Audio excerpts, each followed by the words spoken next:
Bonjour à tous, donc bienvenue sur cette nouvelle vidéo. Aujourd'hui, je vais faire cette vidéo pour essayer de répondre à plusieurs personnes qui se posent la question de savoir si elles doivent se lancer ou non dans le digital. Qu'est-ce que ça représente de se lancer dans le digital et puis surtout comment faire aujourd'hui pour se lancer dans le digital à moindre coût, puisque une des questions ou des craintes qui revient souvent vis-à-vis du digital, c'est oh mon Dieu, j'ai envie de faire du train miniature avec mes enfants et si je me mets au digital, ça va doubler mon budget. Ça coûte déjà cher d'acheter des trains miniatures, donc j'ai pas forcément envie de me mettre au digital. Voilà. Donc ça, c'est souvent une pensée qui peut revenir. Donc aujourd'hui, je vais essayer de donner quelques arguments en faveur du digital. Donc pour commencer, moi je me suis remis au train miniature il y a quelques mois, assez sérieusement, notamment pour en refaire avec mon père. Donc ça faisait une vingtaine d'années que j'en avais pas fait, tout simplement. Aujourd'hui, j'ai une trentaine d'années. Et puis voilà, je me suis dit quitte à se lancer, faut passer au digital. Donc je me suis un peu renseigné. Je vais expliquer comment j'ai choisi de me lancer. Donc là, pour ceux qui l'auront reconnu, c'est un set Z21 de Rocco. Et comment j'ai fait pour faire mon choix parmi tous les sets qui sont sur le marché. Donc déjà, on va présenter le set Z21 de Rocco. Donc qu'est-ce que c'est un set Z21 en général, c'est une centrale ici qui récupère le courant et qui va délivrer le courant voilà, via un fil au niveau des rails. Donc là, j'ai une boucle qui n'est pas tout à fait celle qu'on trouve dans le set. Mais en gros, c'est ce qu'on aura dans le set. On aura une boucle de ce type voilà, qui sera un peu moins large ici en termes de rayon de courbure. Ici, c'est une boucle un peu custom. Et puis, on aura une télécommande qu'on appelle la Multimos de Rocco, qui permet donc beaucoup de choses, cette télécommande. On peut piloter des différentes locomotives qu'on va enregistrer comme ça. Comme un transformateur finalement. Et puis on va avoir un menu auquel on peut accéder ici par un bouton menu qui va permettre de faire des programmations des locomotives, changer leurs variables, etc. Je vais expliquer ce que c'est qu'une variable. Je vais le faire tout de suite. Une variable, c'est l'adresse qu'on va donner à une locomotive. Donc chaque locomotive va répondre à son adresse. Donc par exemple, ici, si je rentre en mode programmation, donc tout simplement, pour faire ça, j'appuie sur la touche menu pendant un certain temps. Donc voilà, ça m'amène sur le menu. Donc là, j'ai les locomotives. Ok, je rentre à l'intérieur. Et puis je peux créer une nouvelle locomotive ici. Voilà, je lui donne un nom. Donc par exemple, je sais pas, moi ce qu'on peut mettre, n'importe quoi. Je vais appeler la locomotive, je vais l'appeler L. Voilà, ok. Et là, je vais choisir son adresse sur le réseau. Donc je peux dire, voilà, L, ça sera la locomotive numéro 15. Il va me demander le nombre de crans, donc en général on met 28 crans. Et voilà, donc là la locomotive elle est créée et ensuite je peux naviguer entre mes différentes locomotives comme ça qui répondent à une adresse et puis à chaque fois que je vais tourner ça va être la locomotive qui répond. Voilà, donc ça c'est une première façon de commander ces locomotives. La deuxième façon ça va être via un routeur et là si vous regardez mes autres vidéos, le routeur vous permet de commander les locomotives directement via votre smartphone. Voilà, donc ça, voilà comment est-ce qu'on pilote les locomotives avec la Z21 de Rocco. Donc maintenant le set en lui-même, parce que beaucoup de personnes doivent se dire ah mais quel set j'achète, il y a beaucoup de sets. Donc c'est très simple, il y a beaucoup de sets sur le marché, ils se valent tous, donc ils ont tous 3 ou 2 wagons. Donc quand c'est des marchandises simples, en général c'est 3 wagons, puis quand c'est des voyageurs, c'est 2 wagons. On va avoir certains sets qui ont 4 wagons, avec des locomotives assez grosses, mais là on n'est plus du tout dans des rapports qualité-prix qui selon moi sont avantageux pour le set, parce que le problème de tous ces sets c'est qu'on peut pas choisir la locomotive qu'on veut, c'est des locomotives qui nous sont finalement imposées, qu'on va trouver dans les sets et c'est rarement en plus c'est pas souvent des locomotives françaises pour ceux qui comme moi ont que des locomotives SNCF et vraiment des allemandes de façon très rare ou parce qu'on nous les a achetées et qu'on dit merci ou des choses comme ça. Donc là, moi, pourquoi j'ai choisi ce set? Quel est le différentiel de qualité au niveau des sets? Et ben, c'est très simple. Pour moi, il y en a un seul.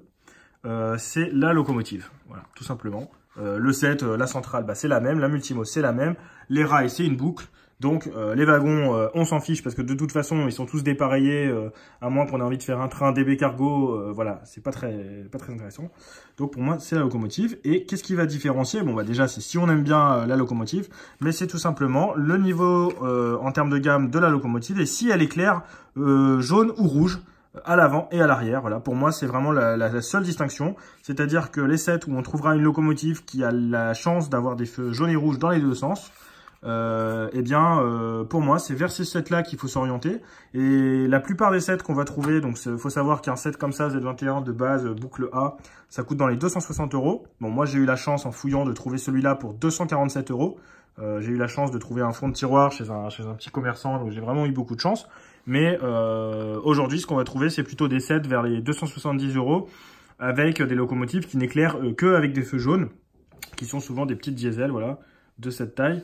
Moi, ce que je peux conseiller, c'est voilà, de bien choisir le set et essayer de trouver, quitte à payer 270 €, 280 € des locomotives où on aura les feux jaunes et les feux rouges.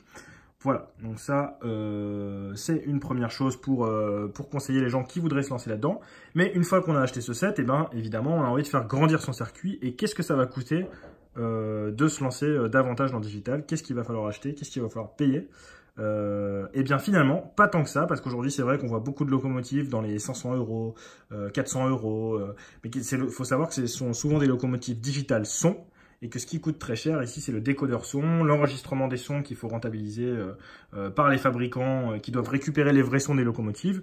Et tout simplement, ici, on va prendre l'exemple de cette très vieille locomotive Roco, voilà, que j'ai achetée, qui a au moins 20 ans. Ici, on peut voir, je l'avais acheté au modèle réduit. Regardez, le numéro de téléphone, je ne sais même pas si ça existe encore, mais ça commence même pas par un 01. Donc c'est vraiment, je l'ai acheté vraiment il y a très très longtemps. Ça devait être en francs en plus, on l'a acheté en francs celle-là. Et tout simplement, cette locomotive, donc là on a la caisse, elle avait déjà l'avantage à l'époque, cette Roco, très moderne pour l'époque, d'être équipée de ce qu'on va appeler une prise NEM. Donc une prise NEM, c'est quoi? Et ben tout simplement, c'est ici c'est donc une NEM 652, donc c'est-à-dire un connecteur 8 broches pour les achats. Et on va pouvoir brancher ici à la place d'un petit capuchon analogique qu'on a par défaut dans les locomotives analogiques, on va retirer le capuchon et puis on va acheter un décodeur comme ça qui coûte environ 35 €. On va brancher ici le embout du décodeur, mettre le décodeur comme ceci et la locomotive eh bien, sera tout simplement digitalisée. Donc finalement, qu'est-ce que ça coûte une locomotive digitale? Eh bien ça coûte 35 € de plus qu'une locomotive analogique, à condition bien sûr que la locomotive analogique soit équipée d'une prise NEM et donc puisse accueillir facilement un décodeur. Si ce n'est pas le cas, il faudra s'y connaître un petit peu plus, démonter la platine et souder ici les fils du décodeur à chaque embout. Donc il ne faudra pas acheter un décodeur avec un petit embout comme ça qui se plug, mais il faudra acheter un décodeur bien justement juste avec les fils. Donc ça peut s'acheter comme ça, ou alors on pourra tout simplement dénuder les fils et puis on pourra relier les fils aux bons endroits de la platine et puis les souder. Mais ça demande de faire de la chirurgie au niveau de la platine et donc ça demande évidemment de s'y connaître et de savoir quels circuits, quels fils doivent être reliés au niveau du moteur, au niveau des phares, etc., etc. Donc voilà, j'espère que, donc avant, en conclusion, on peut se rendre compte que tout simplement se lancer dans le digital avec un set de base, tout en pouvant piloter par son smartphone, puisqu'aujourd'hui tout le monde a un smartphone, ça revient à, je dirais en moyenne 270 € plus 50 € pour le routeur, qui coûte 40 €, allez 10 € de livraison, ça fait 320 €. Moi j'ai eu la chance d'avoir le tout pour moins de 300 € puisque j'avais trouvé mon set à un prix vraiment défiant toute concurrence. Donc voilà, donc j'espère que ces simples informations aideront plusieurs personnes à franchir le pas et à se lancer dans le digital. C'est pas beaucoup plus cher et c'est vraiment beaucoup plus intéressant. Il y a beaucoup plus de possibilités avec les locomotives, on s'ennuie beaucoup moins.